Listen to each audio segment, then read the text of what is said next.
Hi guys!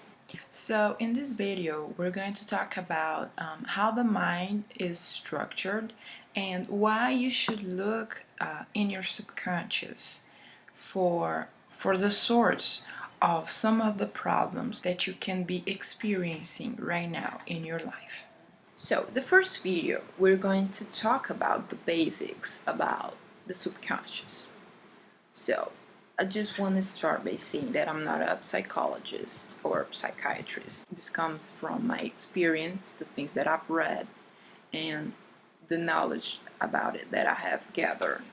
So, the first thing that we're going to learn today is how the mind structures itself. And I say this as I perceive it to be. Probably psychology has other layers for it, but this is how I structure it, and this is how it makes sense to me. I can easily illustrate those stages. So, like, the mind is like structured in three layers. So basically, the first layer would be the conscious mind.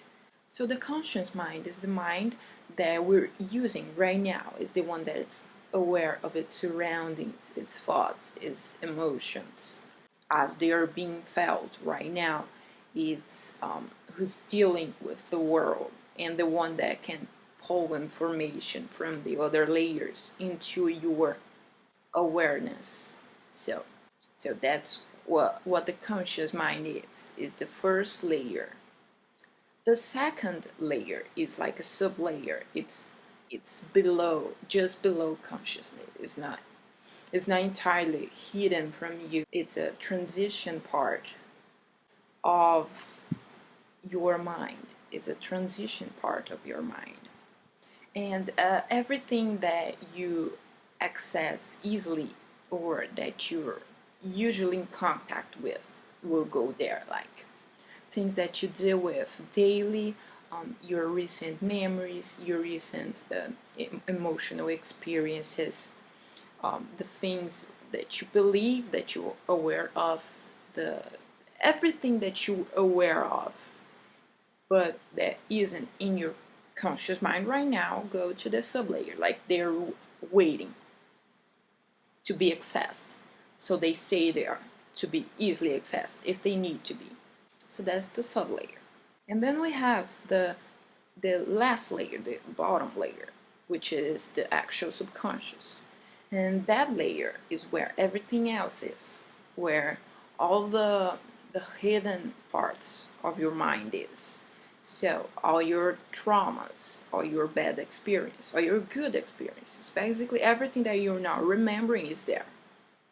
And the things that you don't access often, the things that you don't think about often, or old memories, they're all there.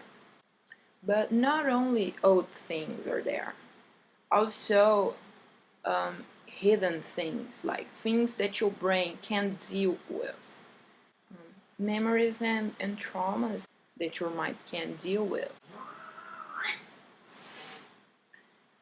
So memories and traumas, belief systems, everything that you either don't have to access right now, or that you don't need to access right now, or that you can't because your brain won't let you access right now.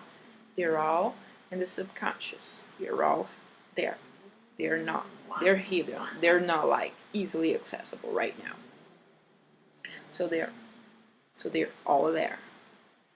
So what happens is, so those are the layers of the mind. So basically what happens is, some people are really traumatized or troubled or have a lot of problems on their childhood and teenage years or growing up in general. So they have all those things, all of these things that are hidden in their subconscious.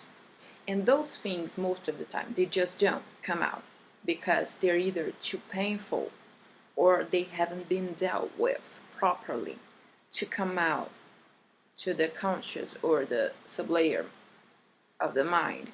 So they always stay in the subconscious. You like most of the time you never have contact with those things. But the thing is, it doesn't matter that they're hidden, that they're in your subconscious. They still influence your actions, behaviors, and your personality. So what happens is, we think that only what's in the sublayer and on your conscious mind influences your behavior and your actions, when truly everything on those layers will influence it. So even if you think that only your conscious mind is interfering with your actions, everything else in the subconscious is still interfering with it.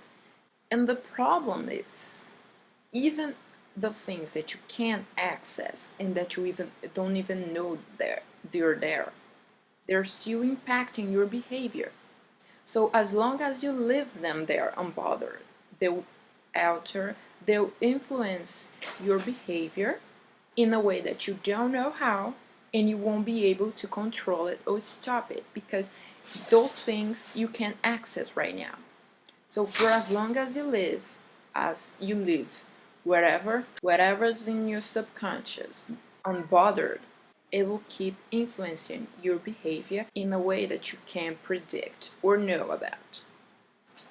So this series, the objective of this series is helping you taking as much things from your subconscious mind as you can to your more conscious layers, so that you can work on them, or that you can be aware of what influence they have on your behavior and on your personality, so that you can correct them or fix them or change them or leave them if you want, so that you can have control over those things if you want to, and you don't leave your behaviors and your life in control of this thing that you don't know and that you can't control it, that you don't know how it works.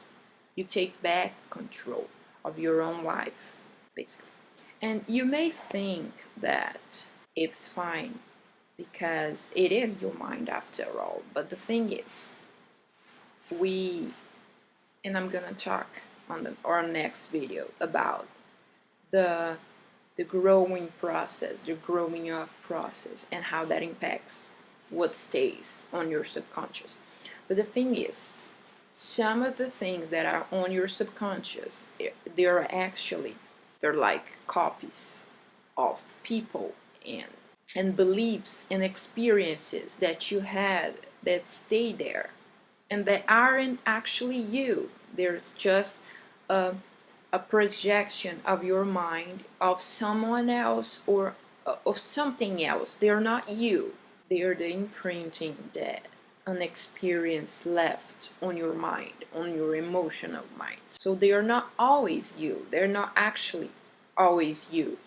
Like you. Sometimes they like fragments of other people that you imprinted on your emotional mind, that you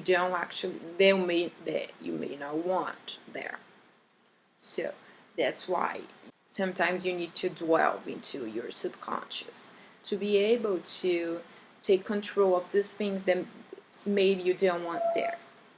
So that's basically why it's important to access the subconscious mind, so that you can work on the thing. And this is actually good, even if like your life isn't going to complete shit, but it's like kind of not good, because there may be still things that are influencing that are on the subconscious. So it's never bad to work on yourself and to discover the things on your subconscious. But that's basically it for this video. And thanks for watching. Don't forget to like and subscribe and leave a comment if you resonate with what I said. And thank you for watching.